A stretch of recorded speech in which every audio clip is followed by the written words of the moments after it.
डोंबिवली पूर्वेतील आयरेगाव हद्दीतील टावरेपाडा भागातील 2 बेकायदा इमारतींमुळे भूमाफियांवर कारवाईची टांगती तलवार आहे. साई समर्थ कॉम्प्लेक्स आणि मल्हार हाईट्स या इमारती काही वर्षांपूर्वी उभारण्यात आल्या होत्या.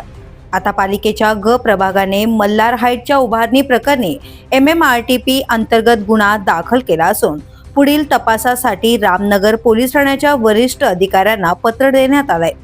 उच्च न्यायालयाच्या आदेशानुसार या बेकायदा इमारतींवर कारवाई करणे बंधनकारक असल्याने प्रशासनाची हालचाल वेगाने सुरू झाली आहे.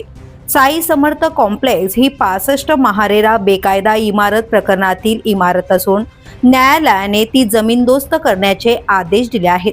मात्र रहिवाशांच्या विरोधामुळे आतापर्यंत कारवाई होऊ शकली नव्हती.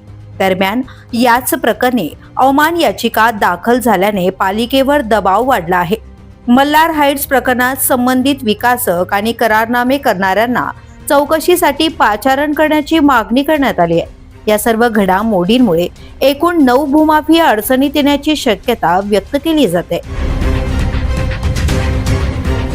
The police news bureau, Dombivli.